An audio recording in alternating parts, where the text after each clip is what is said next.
Selamat datang di Podlab bersama saya Feby yang akan menjadi host di episode pertama Podlab kali ini. Nah, di sini episode pertama ini kita akan membahas salah satu topik yang cukup sering menjadi pertanyaan, spesial tentang perjalanan dinas ke luar negeri bagi ASN di pemerintahan Provinsi Jawa Timur. Yang pastinya di episode pertama ini akan menjawab pertanyaan dari Pod People semua, kenapa sih PDLN ini menjadi topik yang menarik untuk dibahas atau dikaji lebih lanjut. Yang pastinya hari ini Feby nggak sendirian, tapi sudah ada narasumber kita dari Biro Pemerintahan dan Otonomi Daerah Provinsi Jawa Timur, Bapak Ade Wimbo Basrinanto, STMM. Sehat, Pak? Alhamdulillah, Mbak Feby. Oh iya. Terima kasih Pak Wimbo. Nah, Pak Wimbo ini adalah analis kebijakan ahli muda dan juga ketua tim kerjasama antar pemerintah di Biro POD. Nah, Pak Wimbo, ini banyak sekali pertanyaan yang masuk ke kami terkait izin PDLN, Pak. Nah, meskipun sudah berkali-kali ada sosialisasi ataupun terkait surat edaran, kami merasa perlu nih menyampaikan kepada Pod People semua terkait PDLN, apa saja sih yang harus dipersiapkan, kenapa kok harus dipersiapkan jauh-jauh hari dan sebagainya. Tapi sebelum itu Pak, Bapak mungkin bisa menjelaskan dulu nih secara singkat sebenarnya apa itu PDLN dalam konteks pemerintahan daerah. Ya, terima kasih Mbak Feby dan teman-teman atau Pod People sekalian.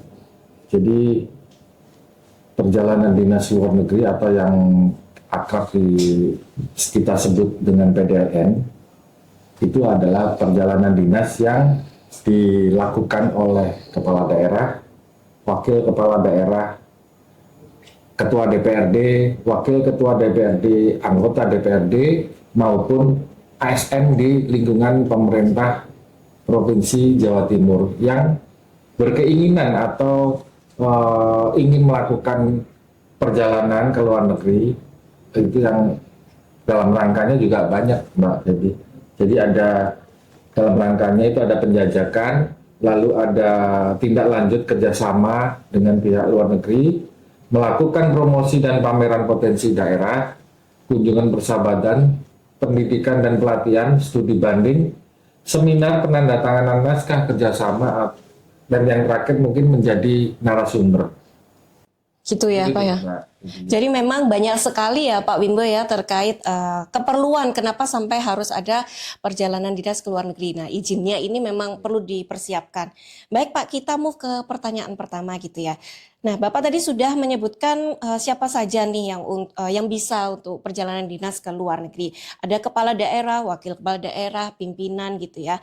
Dan juga ASN di lingkungan Pemda maupun di Pemprov Jatim.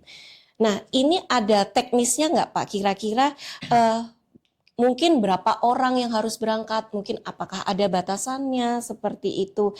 Dan mungkin lebih detail terkait kegiatan apa saja yang bisa dilakukan ketika orang itu mau ke luar negeri. Iya, jadi PDL ini diperuntukkan kepada kepala daerah, lalu wakil kepala daerah, pimpinan dan anggota DPRD, juga ASN di lingkungan pemerintah Provinsi Jawa Timur, dan itu apabila yang ada kategorinya di penjajakan, promosi, kunjungan, pendidikan, itu boleh 5 orang atau lebih, itu yang untuk delegasinya. Sedangkan di luar kegiatan tersebut jumlahnya maksimal hanya 5 orang. Untuk jangka waktu pelaksanaannya itu paling lama 7 hari kalender, Mbak Feby. Jadi bisa lebih dari itu asal kegiatannya itu berbeda dengan yang saya sebut tadi. Contohnya konferensi internasional atas dasar penunjukan langsung yang mewakili negara, lalu delegasi yang bersangkutan itu sebagai delegasi kesenian atau kebudayaan untuk promosi dan pameran budaya daerah. Dan mungkin ada pendidikan atau pelatihan, yaitu biasanya sering kita fasilitasi untuk izinnya. Jadi teman-teman yang melakukan pendidikan atau pelatihan di luar negeri itu muaranya memang dari Biro Pemerintahan dan Otonomi Daerah. Dan yang terakhir mungkin jadi petugas haji. Nah ini rutin karena tiap tahun kita ada pelaksanaan haji. Yaitu ada petugas haji yang biasanya banyak ya dari ASN untuk petugasnya. Udah mungkin itu Mbak Febi. Nah, Pak, ini memang kalau misalnya menjadi petugas haji itu setiap tahun pasti ada ya, dan ini juga sering menjadi pertanyaan juga gitu bagi pot people gitu, apakah harus cuti besar, apakah cuti tahunan, atau mungkin harus ini ya mengajukan izin perjalanan dinas luar negeri dan sebagainya. Baik Pak, ke pertanyaan selanjutnya, kira-kira dari yang mau berangkat ini apa saja sih yang harus dipersiapkan, prosedur yang harus dilalui itu apa? Jadi banyak pot people yang itu bertanya, kenapa harus disiapkan jauh-jauh hari seperti itu kan? Kenapa? Karena kebanyakan undangannya mepet dan sebagainya. Itu yang membuat lama sebenarnya apa sih Pak? Jadi memang prosedur atau tahapan yang harus dilakukan apabila seseorang atau ASN ingin melakukan perjalanan dinas, ya itu memang kita harus menyiapkan jauh-jauh hari. Jadi jauh-jauh hari itu minimal itu 1 bulan lah, 30 hari. Karena apa? Karena proses yang kita lakukan itu banyak, Mbak. Mungkin saya tarik dulu ke ke kabupaten kota. Jadi kabupaten kota itu apabila ingin melakukan perjalanan dinas, tentunya membutuhkan surat persetujuan atau surat rekom dari surat izin dari Pak Bupati atau Bapak Ibu Wali Kota. Jadi surat mengajukan izin kepada gubernur, nanti yang menandatangani surat tersebut Pak Bupati atau Wali Kota. Nah, masing-masing kabupaten kota di Jawa Timur itu mempunyai atau bertugas sebagai PSI. PSI di mana tingkat kabupaten kota mereka adalah yang mengkoordinir ASN di kabupaten kota tersebut untuk persyaratan perizinannya. Nah nantinya setelah sudah dikoordinir dan sudah ada surat Bupati Wali Kota, nanti bisa disampaikan, diupload ke kami. Jadi kami dalam arti Biro Pemerintahan itu PSI-nya Jawa Timur, Mbak Devi. Jadi diupload ke kami, nanti kami akan mengonsep rekom Gubernur Jawa Timur untuk membalas surat Bupati Wali Kota ini. Nah, surat Gubernur ini nantinya setelah ditandatangani oleh Ibu Gubernur, nanti kami upload kembali di menu dari kabupaten kota, nanti diteruskan kepada Kementerian Dalam Negeri. Okay. Begitu seterusnya sampai di Kementerian Luar Negeri. Memang nanti ada waktu sebentar nanti akan saya sampaikan kira-kira flowchart atau tahapan yang mesti kita lakukan apabila pengajuan PDLN. Oke, jadi memang panjang sekali ya Pak ya, dari ASN-nya itu kemudian mengajukan ke wali kota atau bupatinya, kemudian oleh wali kota atau bupati itu diteruskan ke Biro Pemerintahan untuk dibuatkan konsep dari surat gubernur, yang nantinya dari surat gubernur itu akan dikirimkan ke Kemendagri, seperti itu ya Pak ya. Jadi memang prosesnya sangat panjang sekali ya pot people, dan itu tidak membutuhkan waktu 1 atau 2 hari, bahkan bisa lebih dari itu. Sehingga tadi Pak Bimbo sudah menekankan pentingnya menyiapkan data-data ini paling tidak 30 hari sebelum keberangkatan, seperti itu. Itu untuk yang ASN Pemda ya Pak. Tapi yang untuk anggota DPR atau gubernurnya sendiri yang berangkat atau dari pejabat di Pemprov Jatim itu seperti apa? Atau sama Pak? Prinsipnya sama ya. Jadi intinya gini Mbak. Jadi kabupaten kota itu melakukan izin ke provinsi. Provinsi meneruskan ke Kemendagri, lalu ke Setnek, lalu ke Kemlu. Nah, apa yang diteruskan yaitu kalau dari kabupaten kota itu ada surat bupati atau surat wali kota. Jadi surat wali kota, surat bupati diajukan kepada gubernur, lalu kita membuat rekom gubernur kepada Kemendagri. Di Kemendagri pun juga membuatkan rekom kepada Setnek dan Kemlu. Jadi untuk Setnek itu untuk SP atau surat persetujuan, sedangkan di Kemlu itu untuk paspor dinas dan exit permit. Jadi memang tidak bisa instan karena di Kemendagri itu waktu yang dibutuhkan itu 10 hari Mbak Baby. Jadi 10 hari, sedangkan di Setnek itu 7 hari. Nah itu sudah 17 hari. Yang di Setnek ini 7 hari apabila sebelum berangkat ya. 7 hari sebelum berangkat apabila belum masuk ke Setnek itu tidak bisa karena sudah ditutup sama ada portalnya. Jadi Bapak Ibu sekalian, portalnya itu aksesnya hanya dari Biro Kerjasama Teknik Luar Negeri yang bisa membukanya. Jadi maka dari itu jangan sampai untuk pengajuan PDLN ini mengalami keterlambatan ya. Jadi itu makanya itu sudah 17 hari, sedangkan di kami mungkin ya seminggu lah. Katakanlah kurang lebih 30 hari itu semuanya hingga ke paspor dinasnya itu atau exit permitnya selesai. Itu untuk yang dari gubernur hingga eselon 2 Mbak Baby. Sedangkan untuk eselon kedua 2 ke bawah itu mungkin bisa kita antisipasi dengan izin Pak Sekda. Jadi nanti Pak rekomnya kalau yang dari provinsi itu yang menerbitkan Pak Sekda. Lalu sedangkan di Kementerian Dalam Negeri itu Pak Sekjen. Jadi eselon 2 ke bawah itu Pak Sekjen atau Pak Kapus. Sedangkan di Setnek itu eselon 2 ke bawah itu cukup Kepala Biro KTLN. Jadi itu Mbak. Jadi memang tahapannya itu panjang sekali dan bisa kembali lagi ya datanya ya Pak ya kalau misalnya memang tidak lengkap seperti itu dan itu akan memangkas waktu Bapak Ibu semuanya. Nah untuk dokumen yang diperlukan Pak.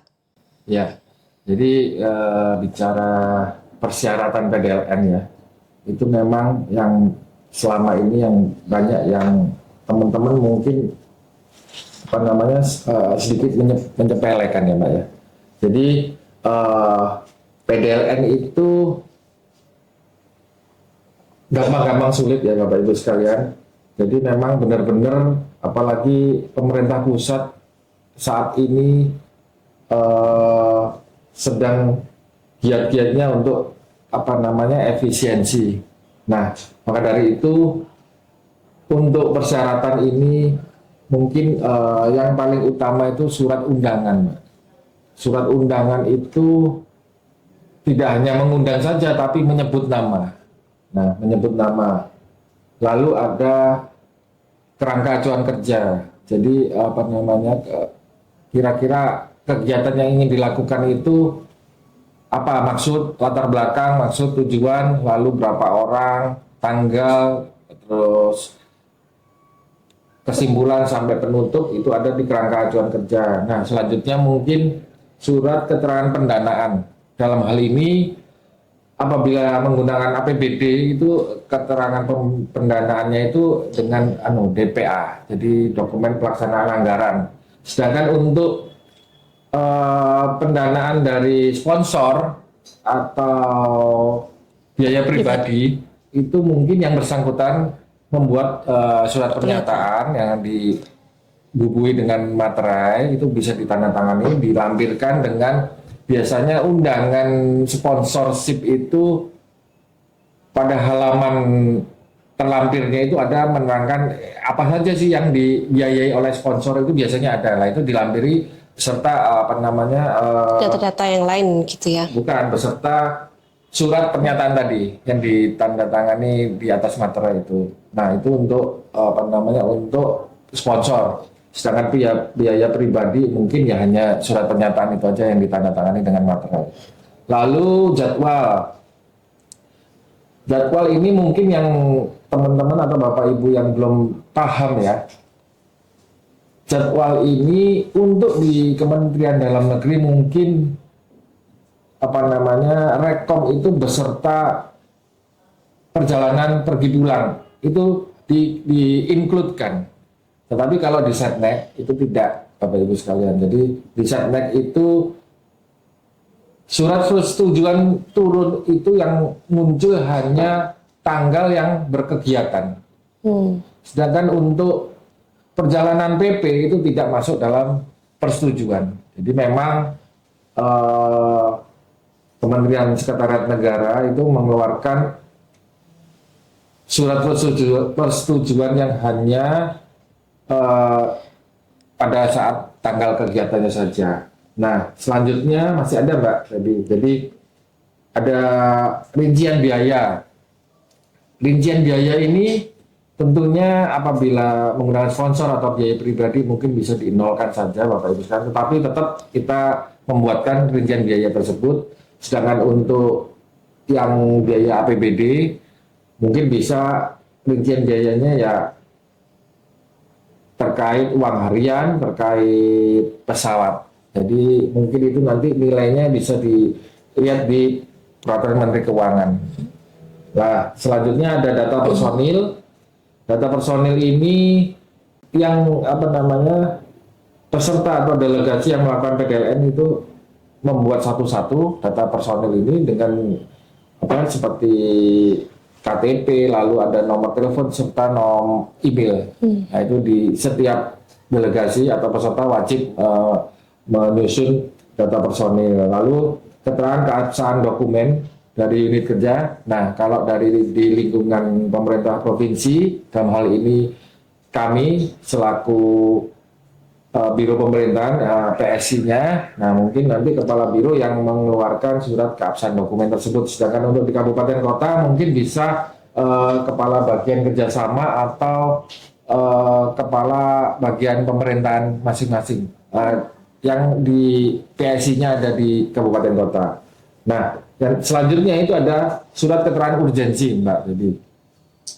Jadi surat keterangan urgensi keikutsertaan peserta tersebut itu apalah, itu memang diminta oleh pemerintah pusat secara detail terkait persyaratan-persyaratan ini. Urgensi dari kegiatan atau urgensi dari pelaksanaan agenda yang akan dilakukan oleh seseorang di luar negeri. Dan yang terakhir ini yang sangat penting, Bapak Ibu sekalian, konfirmasi penerimaan atau konfirmasi perwakilan RI setempat itu yang benar-benar sangat diminta oleh khususnya Setnek. Jadi Bapak Ibu sekalian, pada saat melakukan atau pengurusan izin ya, dalam hal ini mungkin sedang masih dimintakan tanda tangan Bupati, Pak Wali Kota. Nah, secara paralel silakan untuk membuatkan surat kepada Kemlu ya, dalam hal ini perwakilan RI di negara-negara setempat yang dituju itu di bawah dari Kementerian Luar Negeri, Mbak. Jadi kita bersurat kepada Kementerian Luar Negeri dan harus tahu juga wilayahnya, karena Kemlu itu banyak wilayahnya. Malaysia itu masuk ke wilayah Asia Pasifik dan Afrika, nah, itu banyak. Jadi direktoratnya banyak. Nah, silakan dicari Bapak Ibu sekalian, negara yang ingin dituju itu masuk wilayah di Kemlu mana. Nanti di surat itu mungkin bisa silakan permohonannya itu untuk difasilitasi atau istilahnya hanya memberikan konfirmasi ya, bahwa dari misalkan dari Malang atau dari OPDA itu mau ke negara tersebut. Nah, itu. Jadi itu sangat krusial Bapak Ibu sekalian, Mbak Febi, karena konfirmasi perwakilan RI setempat ini apabila tidak ada, itu bisa dikembalikan proses izinnya itu dan diminta benar-benar ada istilahnya ada itu Mbak, urutan benar-benar mereka itu mengundang kita, itu yang pertamanya. Lalu juga ada apabila Bapak Ibu melakukan visit ya, visit itu juga diminta konfirmasi atau penerimaannya dari tempat visit tersebut. Jadi tidak istilahnya tidak apa ya, kita hanya melakukan ke A tapi ada visi tidak dicek, semuanya dicek oleh khususnya oleh dari Setnek. Nah maka dari itu persiapkan dulu dengan matang terkait persiapannya atau persyaratan-persyaratannya, jangan sampai nanti apabila dibutuhkan kita tidak siap. Itu yang biasanya membutuhkan waktu lebih lama lagi dan karena PDL ini tidak kayak pergi ke Malang ya Mbak Ludi ya, ini kan ke luar negeri dan itu benar-benar harus dipersiapkan dengan matang. Mungkin itu Mbak. Mungkin kalau saya bisa menambahkan dengan surat yang proses yang tadi lama itu juga akan sedikit banyak menjamin keberadaan pot people semua ketika berada di luar negeri. Mungkin begitu ya Pak ya. Jadi Menlu itu tahu, oh ternyata ada ASN yang sedang ada di Malaysia atau sedang ada di luar negeri seperti itu ya. Jadi ada semacam pendataan begitu ya Pak ya. Ada rasa aman lah gitu. Kemudian kira-kira ada tambahan administrasi lain nggak Pak? Misalnya mau datang untuk acara promosi untuk budaya daerah, apakah perlu juga melampirkan dokumen profil atau produk-produk yang mau dibawa ke sana, yang mau dipromosikan ke luar negeri itu apa aja gitu mungkin Pak? Ya. Terima kasih Mbak Febi. Jadi terkait pendukung ya, dokumen pendukung ketika seseorang atau kepala daerah, wakil kepala daerah, lalu ada ASN ya atau DPRD pun itu selalu ada dokumen pendukung.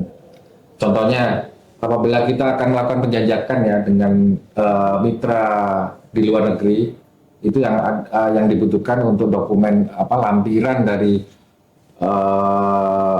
yang kita upload itu ada berupa kajian kerjasama atau naskah kerjasama. Itu yang pertama Mbak. Apabila dalam arti bidangnya itu yang akan dilakukan kerjasama. Tetapi apabila ada promosi potensi daerah, itu yang dibutuhkan dokumen profil atau produk yang akan dipromosikan. Jadi seperti misi dagang.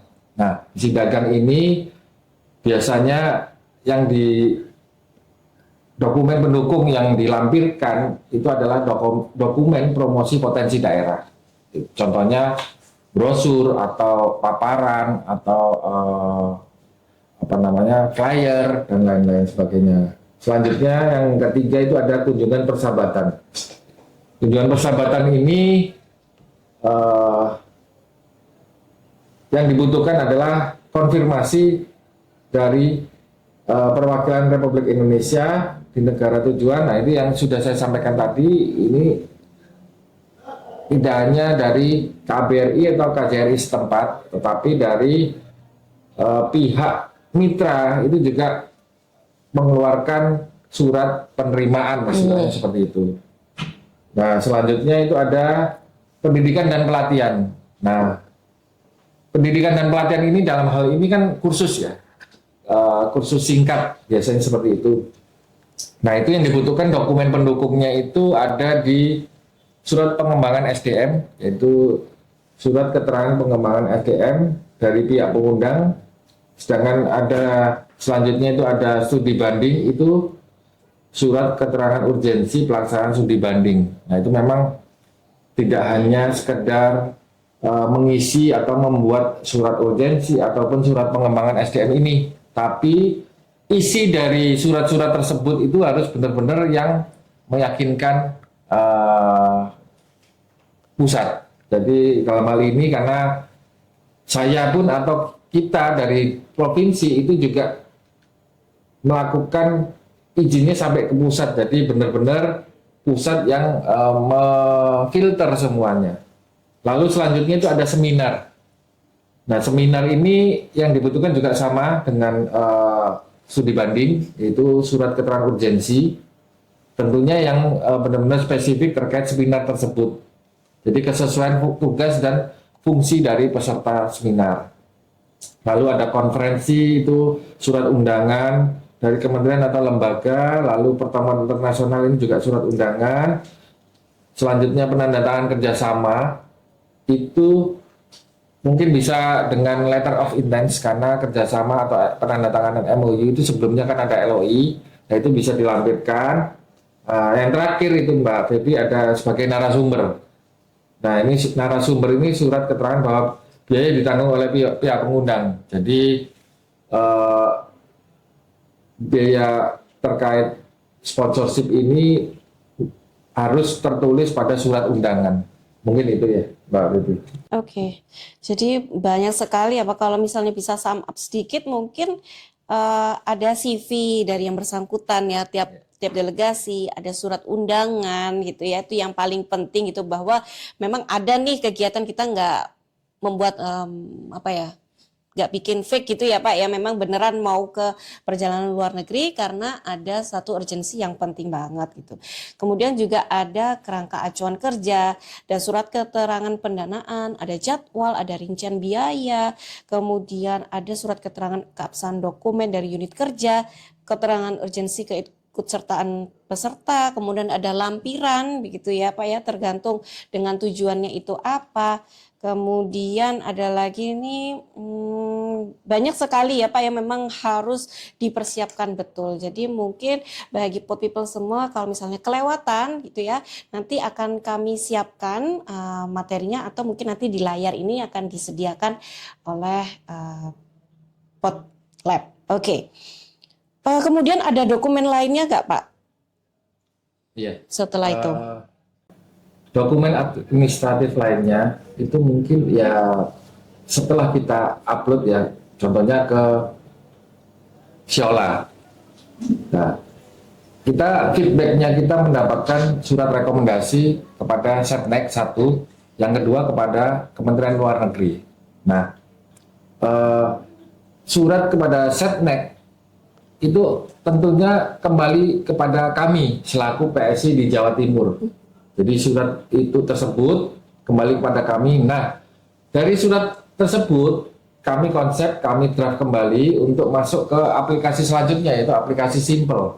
Oke. Aplikasi Simple sebelum H-7 sebelum berangkat seperti yang saya sampaikan di awal tadi itu sudah di blog atau di portal oleh KTLN. Jadi oleh pusat itu sudah di blok, tidak bisa masuk karena memang sudah dari awal sesuai surat edaran-edaran yang lalu itu tertulis jelas bahwa ada waktu yang minimal yang harus segera dipenuhi. Nah, jadi surat-surat itu hanya masih rekom ya Bapak Ibu sekalian. Jadi hanya rekom, termasuk surat gubernur itu masih rekom. Oke. Jadi yang nanti yang mengeluarkan persetujuan yang bersangkutan itu layak tidaknya untuk berangkat itu adalah Kementerian Sekretariat Negara. Nah, itu nanti biasanya 3 hari atau 2 hari itu nanti turun SP Setnek-nya. Nah, itu setelah itu tidak selesai Mbak, masih ada tahap selanjutnya yaitu pengurusan paspor dinas. Nah, bagi paspor dinas yang atau Bapak Ibu yang sudah sering melakukan perjalanan dinas, itu tentunya sudah punya paspor dinas kan. Nah itu tinggal kita urus atau kita ajukan untuk ke exit permitnya saja. Tetapi apabila Bapak Ibu atau yang bersangkutan belum pernah ke luar negeri, dalam hal ini perjalanan dinas, ini agak sedikit PR. harus menyiapkan lagi. Salah satunya mungkin surat pengantar dari instansi Kemendagri dalam hal ini yang ke surat rekom yang ke Kemlu, Mbak. Oke. Nah, surat rekom yang ke Kemlu, lalu SP Setnek-nya, lalu foto ukuran 4x6. Nah, foto ini tidak boleh kelihatan gigi, tidak boleh pakai kacamata, lalu tidak untuk yang berjilbab itu tidak boleh menutupi terlalu jilbabnya itu terlalu ke depan. Jadi benar-benar untuk wilayah wajah ini yang harus benar-benar yang sempurna lah. Lalu ada fotokopi KTP, akta lahir, KK atau kartu keluarga, lalu ada karpek. Nah, karpek ini dan surat karpek dan SPT atau Bukan. keputusan pelantikan, Bu? Nah ya, surat pelantikan yang terakhir itu dilegalisir oleh terserah oleh TU atau oleh BKD, monggo silakan dilegalisir tanda tangan basah ya. Nah, jadi, kemudian juga ada nanti di Kemlu itu juga ada pada saat cek itu juga ada termasuk visanya atau tidak, karena itu bisa kita cek juga secara Bapak Ibu sekalian bisa cek negara tersebut memakai visa atau tidak, itu ada sudah di internet sudah ada. Nah, untuk visa, paspor, lalu exit, nah kemudian kita masih menunggu saat 3 kali 24 jam biasanya ya untuk paspornya, apalagi yang baru pengurusan itu selesai. Nah, setelah itu silakan untuk melakukan perjalanan dinas. Tapi kalau belum ada izin itu harapannya tidak diperkenankan untuk perjalanan dinas. 3 kali 24 itu termasuk Sabtu Minggu hari kerja atau tidak, Pak? Nah, tidak, itu hanya hari kerja. Oh, hari kerja aja ya. Dan tentunya mungkin ada pengurusan tersebut itu di kami juga ya, Bapak Ibu sekalian. Jadi kami ini juga sebagai untuk paspor dinas dan exit permit itu juga kita memfasilitasi, tetapi dengan syarat persyaratan-persyaratan yang dibutuhkan ini tidak ada yang salah. Jadi karena kita upload itu setelah pukul 12 siang itu sudah diurus di hari berikutnya, Mbak. Oh gitu. Ya. Oke. Jadi kenapa dalam hal ini kita sangat membutuhkan ini yang benar-benar persyaratan yang sudah valid ya. Jadi karena itu tadi waktu untuk Terus pengurusan berjalan. hanya sampai jam 12 siang. Lewat jam 12 siang itu masuk ke hari berikutnya. Nah, itu yang kami tentunya sangat menyita waktu ya. Karena kami juga tidak hanya mengurus PDLN Bapak Ibu sekalian, kami juga banyak pekerjaan yang harus kita lakukan juga. Mungkin itu, Mbak Devi. Berarti kalau untuk sum up, jadi dari data yang sebegitu banyaknya tadi yang sudah dikumpulkan di aplikasi kita, nama aplikasinya apa, Pak? Aplikasi kita SeaMasker ya. SeaMasker ya. Nanti dari situ kita compile ke Xiola, lalu ke Simple, lalu untuk paspornya ini ke Epsilon. Oke. Jadi memang sangat luar biasa, panjang dan membutuhkan detail yang sangat luar biasa ya Bapak Ibu, people semuanya. Jadi kesalahan sedikit saja bisa dikembalikan lagi kepada kami dan kita harus lagi koordinasi dengan Pemda dan sebagainya. Jadi harap dipastikan data yang masuk atau yang diupload kepada kami itu sudah sesuai seperti itu ya Pak. Ya. Sangat menyita waktu dan pikiran ya sebenarnya ya Pak ya, apalagi tadi apa yang disampaikan Pak Bimbo setelah lewat dari jam 12 harus diproses di hari berikutnya gitu. Jadi nanti bisa dicatat ya people semua keperluannya apa aja.